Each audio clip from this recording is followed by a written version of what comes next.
What's good, fam? Drake might have a 9-week run at the top of the charts right now, but Kendrick just reminded everyone that respect isn't something you can buy with a marketing budget. He dropped a single snippet that basically melted the Iceman before the track even finished. Back on July 20th, Donald Glover used his Gilga radio show to premiere a clip of a new song called How to Pray. This track features Kendrick alongside Amber Mark and DJ Dahi. War of words turning into a full-blown feud between two of the biggest names in rap, Kendrick Lamar and Drake. The Pulitzer Prize winner is definitely spiraling. So I know obviously you guys started in 2012-ish. Like that was like the first, joint that popped up, and that was Kendrick Lamar, right? Money Trees, right? Well, my name is DJ Dahi. I'm a producer/DJ.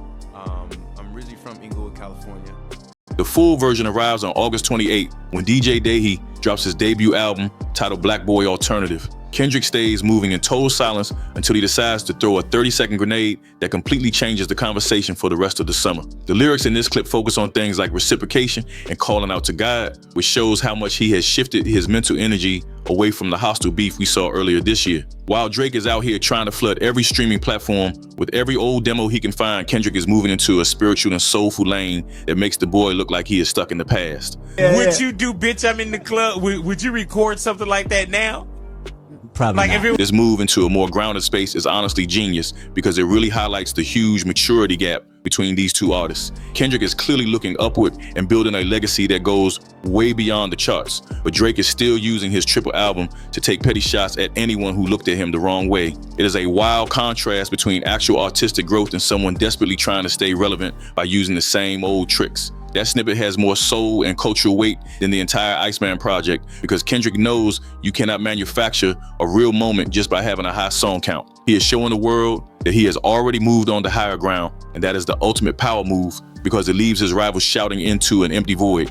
The Pulitzer Prize winner is definitely spiraling. The two longtime rivals battling it out in a matter of days, releasing 8 new songs one after the other with the intensity heating up over the weekend. When Drake finally got on, like in 2008, 2009, it was massive. And Kendrick kind of had to sit back and watch all this play out, all of Drake's successes play out, while he was still struggling to become a rapper. Drake might be celebrating because his single, Janice Shut the Fuck Up, has been at #1 for 9 weeks as of July 26th. Even so, this win is starting to feel more like a participation trophy. Industry experts and real fans see the triple drop of Iceman, Habibti, and Maid of Honor as a volume play rather than a cultural victory. This comes despite his dominance on the charts. When you drop 3 albums at the same time, you are just forcing your way to the top through sheer saturation and a huge marketing machine. It is basically the musical version of trying to buy a championship trophy instead of actually earning it on the court. Kendrick Lamar showed everyone where the real prestige is when he swept the 2026 Grammys.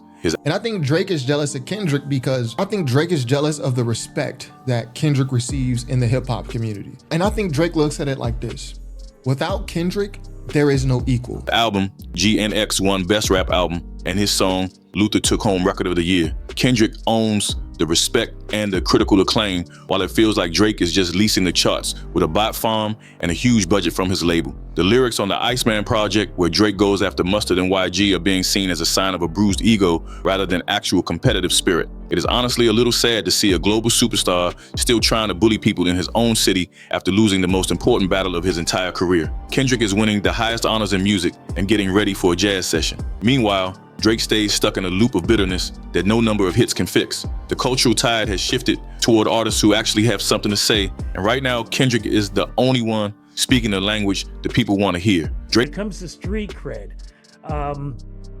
Drake has never really had that, even though he's tried with the look, the swagger. I think Kendrick looks at Drake's music and is like, you don't put no heart and soul into it. You making easy records, club records, music for the chicks, like I could do that. But I'm trying to do something bigger and better. Drake is out here chasing ghosts and numbers, while Kendrick is chasing greatness and God, and that difference in energy has never been more obvious to the fans. Drake is playing checkers, while Kendrick is busy playing high-level chess with the entire industry. By dropping those 3 albums, Drake tried to prove he still moves the needle, but he only highlighted his reliance on quantity over quality. Most fans cannot even name 5 songs from those 3 projects that will actually be remembered a year from now. Meanwhile, the internet is still dissecting 30 seconds of a Kendrick snippet because every word he says feels like it has weight. These moments in rap where Kendrick basically just stops the game, right? You know, Jay-Z said it's funny how one verse could mess up the game. That's Kendrick. Kendrick is moving with a level of intentionality that makes Drake's massive rollout look like a frantic scramble for any kind of attention. Industry insiders are pointing out that Drake's dominance is fueled by sheer volume and playlisting rather than organic excitement from the streets. Kendrick does not need to flood the zone to be the center of the world. He just needs to show up, deliver a verse that matters, and let the culture do the rest of the work. Seeing Drake take shots at West Coast staples like Mustard and YG on Iceman proves he is still feeling the sting of being evicted. He is trying to reclaim lost territory, and it comes off as thirsty rather than dominant. Y'all are popping right now, but we'll see who's still around a decade from now. I think Drake actually believed that. Like, yo, y'all talking about, what's his name? Cedric Lamont, Kendrick who? Yeah, we'll see who's around 10 years from now. Kendrick is focused on his legacy and his craft, and that is why his upcoming release on August 28th is already generating more real hype than his rival. You can buy the #1 spot, but you cannot buy the respect of the people who actually live and breathe this music. Kendrick is showing us that he really holds the keys to the kingdom, while his rival is left counting streams in a room. His decision to move into the film world with the creators of South Park proves he knows when to step back for his brand. While the industry was looking forward to his project with Matt Stone and Trey Parker, the release has been pushed back from March 20th. Some people want to call this a setback, but the truth is that Kendrick refuses to let anything mid-tier mess with his status. The official reason is touring commitments, but we all know Kendrick is a perfectionist who is not going to drop a comedy about a slave reenactor unless it is flawless. That kind of high-risk plot could become a massive distraction if the timing is not perfect, so he is waiting for the dust. Unlike Drake, who is jumping into World Cup partnerships and Iceman rebrands to stay in the news, Kendrick is comfortable going silent for his aura. He understands that being a high-level artist means you do not just throw everything at the wall to see what sticks. He is moving with the patience of a man who knows his legacy is already secure, and that restraint is something rivals never understand. Drake is out here rebranding every 6 months because he is terrified of being forgotten, but Kendrick is willing to wait years to strike. This delay shows a level of discipline that is rare when every other rapper is obsessed with being seen every day on social media. I think Kendrick looks at Drake's music and is like, you don't put no heart and soul into it. You making easy records, club records, music for the chicks, like I could do that, but I'm trying to do something bigger and better. Kendrick knows when he finally shows up, the world will stop to watch, and that is power you cannot buy. Before we move on and see how Kendrick is still moving the needle with a 7-year-old classic while Drake struggles to stay relevant for a single week, tell me what y'all think. Is Dot's silent assassin routine the ultimate power move, or is Drake right to be terrified of being forgotten? Tell me in the comments. No cap. While you at it, hit that like and subscribe. Let's continue.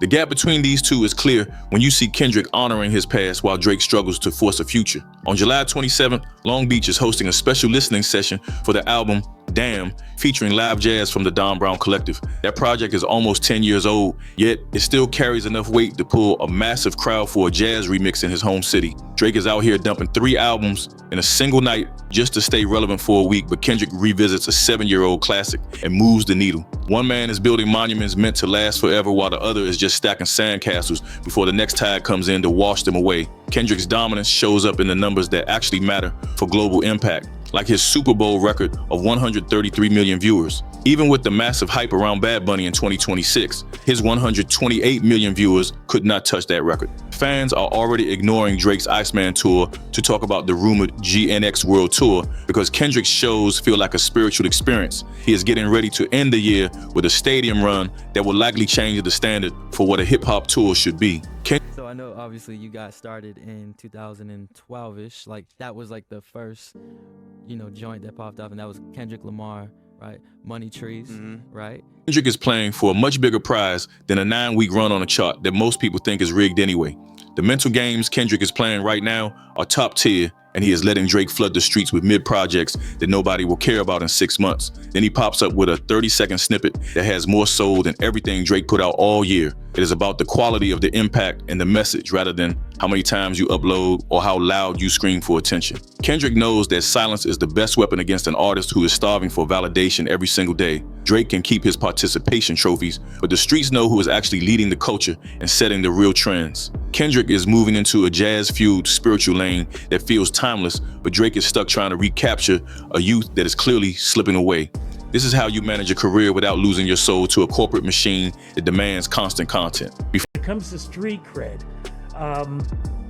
Drake has never really had that, even though he's tried with the look, the swagger. Before we get into how Kendrick handles the upcoming GNX tour and his move into Hollywood, I want to hear from you about this film delay. Tell me if Kendrick is being smart by protecting his brand, or if he should have dropped the movie to keep his momentum going. Drop your thoughts in the comments, no cap, and make sure you like and subscribe so you do not miss the next breakdown of this chess match. Kendrick has shown everyone that he holds the keys to the kingdom, while his rival is just counting streams in a room full of people chasing a paycheck. The culture is watching every move, and the crown stays on the head of the man who knows that less is always more.